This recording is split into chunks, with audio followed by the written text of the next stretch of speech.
YSR Congress party అధినేత YS Jaganmohan రెడ్డికి చెవిరెడ్డి భాస్కర్ రెడ్డి నయా స్ట్రాటజిస్ట్గా మారారని, చెవిరెడ్డి భాస్కర్ రెడ్డే మావిగన్ అనేటువంటి ప్రతిపాదనను, ఆ ఐడియాను జగన్మోహన్ రెడ్డికి అందించారు, ఆయనతో పలికించారు అనేటువంటి వార్తలు వస్తున్న క్రమంలో దీని మీద మనం పూర్తి స్థాయిలో చర్చిద్దాం.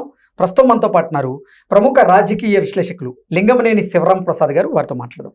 సార్ నమస్తే సార్. నమస్తే. జగన్మోహన్ రెడ్డికి ఇప్పుడు చెవిరెడ్డి భాస్కర్ రెడ్డే నయా స్ట్రాటజిస్ట్గా మారారని, చెవిరెడ్డి భాస్కర్ రెడ్డే ఇప్పుడు రాజధానికి మావిగన్ అనేటువంటి పేరు పెడితే బాగుంటుందనేటువంటి ప్రతిపాదనను జగన్మోహన్ రెడ్డికి ఐడియాగా అందించారని, జగన్మోహన్ రెడ్డితో పలికించారనేటువంటి వార్తలు వస్తూ ఉన్నాయి. దీని మీద మీ విశ్లేషణ ఏంటి సార్?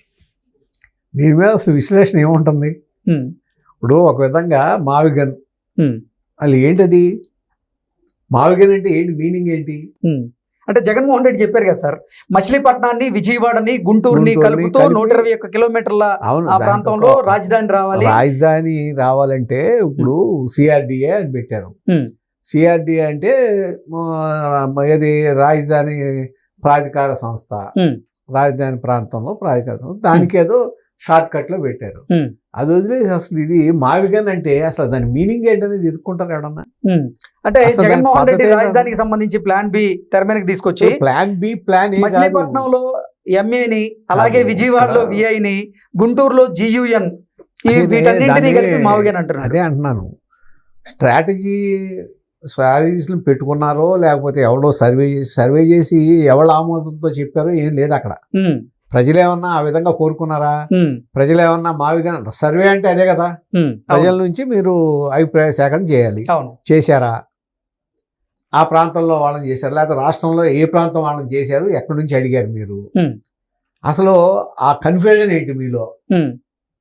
ఎందుకని అంత కన్ఫ్యూజన్లో ఉన్నారు? పార్టీయే కాదు, పార్టీ నాయకులు మొత్తం కన్ఫ్యూజన్లో ఉన్నారు. అమరావతి విషయంలో నేను జగన్మోహన్ రెడ్డి గారు మాట్లాడిన తర్వాత అసలు చిన్నపిల్లాడు కూడా నవ్వుకునే పరిస్థితిలో ఉంది. ఆ మాట ఏంటి, మావిగన్ ఏంటి, దాని అర్థం ఏంటి, ఏదో ఒకటి చెప్పాలని చెప్పడం తప్ప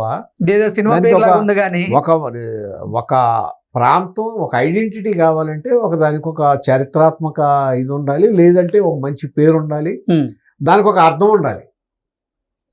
అంతేగాని మొత్తం తీసుకొచ్చి ఒక పేరు ఏదో క్రియేట్ చేసి ఈ పేరు పెట్టుకుంటే నాకు ప్లాన్ బి అంటే, అసలు మిమ్మల్ని ఎవరు అడిగారు ప్లాన్ బి? ప్లాన్ ఏ ఎవరు అడిగారు మిమ్మల్ని? ఇప్పుడు ప్లాన్ బి అని అసలు ఎందుకు వచ్చింది? అమరావతి రాజధాని అనేది కన్ఫర్మ్ అయిపోయింది ఎప్పుడో. ఇంకా బి ఏంటి? ప్లాన్ బి ఏంటి? సాక్షాత్తు వీళ్ళ పార్టీ ఎంపీ మిథున్ రెడ్డి గారు పార్లమెంట్లో, లోక్సభలో మాట్లాడుతూ ఏం చెప్పాడు ఆయన?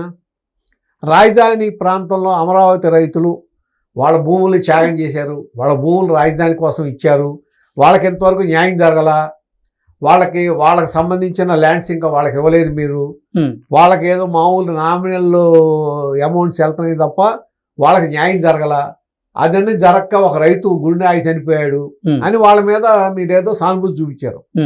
ఇప్పుడు మావిగన్ అని పెడితే వాళ్ళకేంటి పరిస్థితి? ఎగ్జాక్ట్లీ మీరు ఏదైతే పార్లమెంట్లో, లోక్సభలో చెప్పారో దానికి వ్యతిరేకంగా అదే సమయంలో జగన్మోహన్ రెడ్డి గారు ఇది ప్రెస్ మీట్ పెట్టి ఈయన లోక్సభలో చెప్పిన దానికి వ్యతిరేకంగా మాట్లాడాడు ఆయన. అంటే అమరావతి రాజధాని ఒప్పుకోవట్లేదు అన్నట్టుగా మాట్లాడాడు. అంటే అసలు అమరావతి రాజధానికి చట్టబద్ధత విషయంలో వైఎస్ఆర్ కాంగ్రెస్ పార్టీ నేతల్లో స్పష్టత కొరవడిందా? కొరవడింది, అసలు స్పష్టతే లేదు వాళ్ళకి. ఇప్పుడు ధర్మాన ప్రసాదరావు గారు ఒక విధంగా మాట్లాడాడు అక్కడ, ఎగ్జాక్ట్లీ. తర్వాత బొత్స సత్యనారాయణ గారు ఒక విధంగా మాట్లాడాడు, మిగిలిన అసలు మాట్లాడలా ఎందుకు వచ్చిందని. అసలు ఒకటి కదా, అమరావతి రాజధాని అనేది అసలు ఇప్పుడు ప్లాన్ బి అనేది చెప్పడానికి మీరు ఎందుకు ప్రయత్నం చేస్తున్నారు? అసలు ప్లాన్ బి ఏంటి? ప్లాన్ ఏ, ప్లాన్ బి లేదుగా అక్కడ. కన్ఫర్మ్డ్ అమరావతి రాజధాని అనేది కన్ఫర్మ్ అయిపోయింది. నిన్న అసలు లోక్సభలో చట్టబద్ధత వచ్చింది, చట్టబద్ధత వచ్చింది లోక్సభలో, ఇవాళ రాజ్యసభలో వస్తుంది. రేపు సాయంత్రానికో ఎల్లుండికో ప్రెసిడెంట్ ఉత్తర్వులు వచ్చేస్తాయి. అట్లా కాదు కదా. మీరు అసలు ఒక మాట మీరు మాట్లాడుతున్నారు, మీ మాటకు వ్యతిరేకంగా మీ మాజీ మంత్రి గారు మాట్లాడుతున్నారు, మీ మాటకు వ్యతిరేకంగా మీ శాసన మండలిలో ప్రతిపక్ష నాయకుడు ఇంకొక మాట మాట్లాడుతున్నాడు. అసలు ఒక పార్టీ అన్న తర్వాత యునైటెడ్గా పార్టీ మొత్తం ఒక పాలసీ మీద ఒకే విధంగా మాట్లాడాలి కదా. అంటే అమరావతి విషయంలో వైఎస్ఆర్ కాంగ్రెస్ పార్టీకి అసలు ఏ స్టాండ్ లేకపోవడమే వాళ్ళ స్టాండ్ అంటారు. అంతే, వాళ్ళకి స్టాండ్ లేదు. స్టాండ్ లేకపోవటం వలన ఈ విధంగా మాడుతున్నారు. ఇంకొకటి, అసలు అమరావతి కాదు లేకపోతే ప్లాన్ బి అని పెట్టే అధికారం కానీ ఆ విధమైన అవకాశం కానీ జగన్మోహన్ రెడ్డి గారికి లేదు. అసలు జగన్మోహన్ రెడ్డి గారికి కాదు, ఈవెన్ చంద్రబాబు నాయుడు గారికి కూడా లేదు. ఎవరికి ఈ రాజ్యాధికారం ఉన్న వాళ్ళు ఎవరికి కూడా అవకాశం లేదు. కారణం ఏంటంటే, మీరు అమరావతి రాజధాని కావాలనుకున్నప్పుడు రాజధాని రైతుల్ని మీరు ఏమని అర్థించారు? గవర్నమెంట్ తరఫున ప్రభుత్వం ఏమని అడిగింది? మీకు డబ్బులు, మీకు రాజధాని కావాలి ఆంధ్రప్రదేశ్కి, రాజధాని కోసం ఖర్చు పెడతానికి మా దగ్గర డబ్బులు లేవు, నిధుల కొరత ఉంది, కాబట్టి మీరు మీ భూముల్ని మాకు అప్పచెప్పండి, అప్పచెపితే మేము దాన్ని డెవలప్ చేసి కొంత మీకు ఇస్తాం, ఇదే ప్రాంతంలో రాజధాని ఏర్పాటు చేస్తాం, ఈ రాజధాని కోసమే ఇదిగో మేము ఇది సిఆర్డీని ఏర్పాటు చేసాం, ఈ సంస్థ ద్వారా పనులు చేస్తాం, రేపు పొద్దున ఇక్కడ ఒక మంచి రాజధాని ఏర్పడితే మీ భూములకి తర్వాత వాల్యూ పెరుగుతుంది, మీకు న్యాయం జరుగుతుంది అని చెప్పి వాళ్ళని నమ్మించి వాళ్ళ దగ్గర నుంచి రూపాయి మీరు పెట్టుబడి పెట్టకుండా, రూపాయి వాళ్ళ కాంపెన్సేషన్ ఇవ్వకుండా వాళ్ళ దగ్గర నుంచి భూములు తీసుకుని రాజధాని కోసం నోటిఫై చేశారు. ఇవాళ దాని నుంచి పక్కకి వెళ్ళే అవకాశం ప్రభుత్వానికి లేదు అసలు ఎట్టి పరిస్థితుల్లో. ఇది మిగిలిన రాజధానులు వేరు. జగన్మోహన్ రెడ్డి గారు ఏమంటున్నాడు, ఇవాళ ఏదో మీరు చట్టం చేశారు, రేపు పొద్దున మేము కూడా అసెంబ్లీలో తీర్మానం చేసి చట్టం చేస్తే తీర్మానం చేసి పంపిస్తే ఆ చట్టాన్ని వెళ్ళి మార్చుకోవచ్చు అనుకుంటున్నాడు.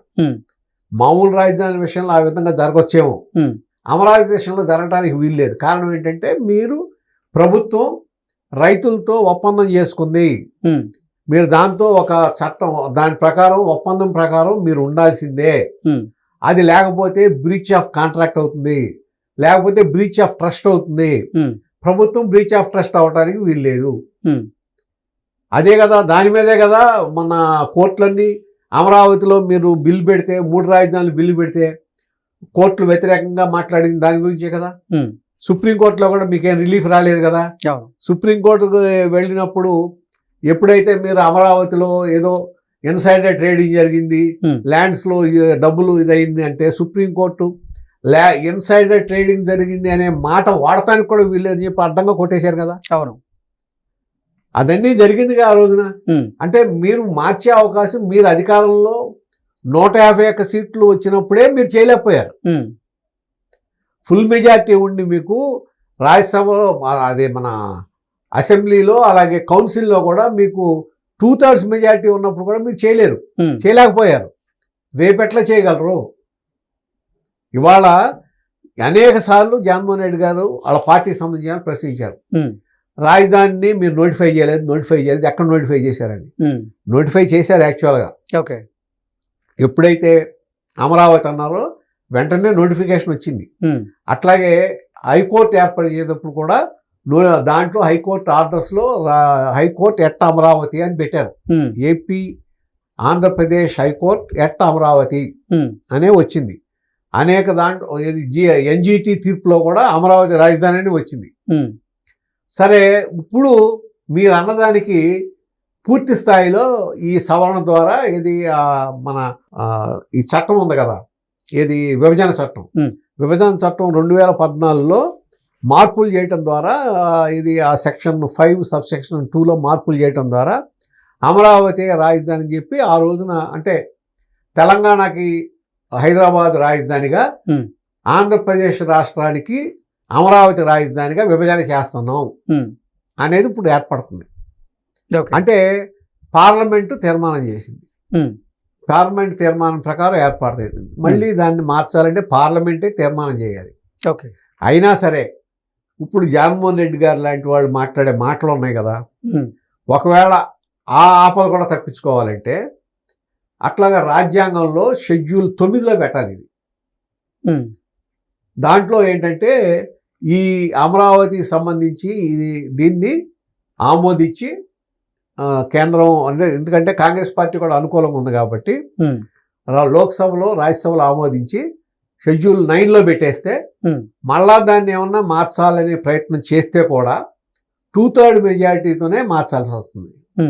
సో అవకాశం తక్కువ. అదొకటి, అది చట్టపరంగా. అసలు చేయాల్సిన ఇప్పుడు 51,000 కోట్ల వర్క్స్ జరుగుతున్నాయి అమరావతిలో. దాదాపు మీకు అక్కడ ఎమ్మెల్యే క్వార్టర్సు, అట్లాగే మా కౌన్సిల్ మెంబర్స్ ఎమ్మెల్సీల క్వార్టర్సు, జడ్జీల క్వార్టర్సు, తర్వాత ఈవేళ సచివాలయ ఉద్యోగులకి సంబంధించిన క్వార్టర్స్, ఐఏఎస్లు ఐపీఎస్ల క్వార్టర్స్ అన్నీ పూర్తయిపోతున్నాయి. 1 నెల 2 నెలల లోపు వాళ్ళందరికీ అక్కడ నివాసాలకి ఏర్పరచుకోవడానికి అవకాశం వచ్చేస్తుంది. సరే, ఐకానిక్ టవర్స్ ఇవన్నీ జరుగుతున్నాయి.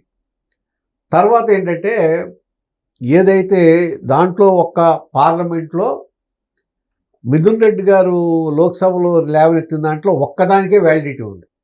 ఎందుకంటే రైతులకు ఇంకా భూములు ఇవ్వలేదు అని. నిజమే, ఫిజికల్గా వాళ్ళకి ఇంకా భూములు ఇవ్వాల. రిజిస్ట్రేషన్ అయినా సరే వాళ్ళది లేఅవుట్ అయిన భూములు వాళ్ళకి అప్పచెప్పాల. దానికోసమే ఇప్పుడు మొన్న రైతుల్లో కొద్దిగా అసమ్మతి వచ్చినప్పుడు కూడా పెమ్మసాని చంద్రశేఖర్ గారు అట్లాగే నారాయణ గారు అక్కడ లోకల్ ఎమ్మెల్యే శ్రావణ్ కుమార్ గారితో కలిపి ఒక టీం ఏర్పాటు చేసి రైతులతో మాట్లాడారు. 2-3 నెలల్లో చేసేస్తా ఉన్నారు. అది ఆ ప్రాసెస్ జరుగుతుంది. ఒకసారి అది కూడా జరిగింది. ఎప్పుడైతే అమరావతిలో పూర్తి స్థాయిలో కన్స్ట్రక్షన్స్ ప్రైవేట్ వాళ్ళు కూడా మొదలెట్టారో, రైతులు తర్వాత ప్రైవేటు వాళ్ళు కూడా కన్స్ట్రక్షన్ మొదలెట్టారో, అలాగే కేంద్ర ప్రభుత్వ సంస్థలు కానీ బ్యాంకులు కానీ అన్నిటికీ భూములు కేటాయించారు. అవన్నీ కూడా మొదలవుతున్నాయి.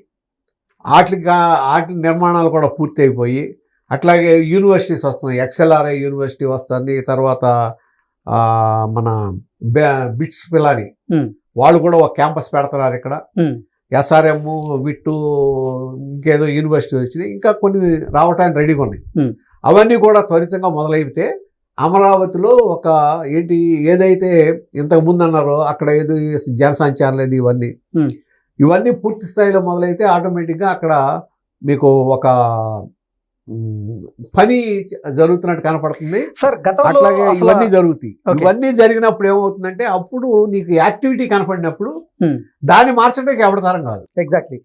గతంలో జగన్మోహన్ రెడ్డి ఐపాక్ నమ్ముకొని విఫలమయ్యారు. ఇప్పుడు మళ్ళీ అదే ఐపాక్ నడిపిస్తున్నటువంటి చెవిరెడ్డి భాస్కర్ రెడ్డి సలహాలతో ఈ మావిగన్ అనేటువంటి పదాన్ని ప్రజల్లోకి తీసుకువెళ్ళి జగన్మోహన్ రెడ్డి అబాస్ పాలవుతున్నారా అంటే ఏం చెప్తారు? డెఫినెట్గా అబాస్ పాలు అవడమే కాదు, ఇప్పుడు వాళ్ళ పార్టీ వాళ్ళ తలకాయ పట్టుకుంటున్నారు. ఏ సమాధానం చెప్పాలో తెలియక వాళ్ళ పార్టీ సీనియర్ ఎమ్మెల్యేస్ అందుకు వాళ్ళకి ఏం చెప్పాలో అర్థం కావట్లా. Okay sir, thank you so much.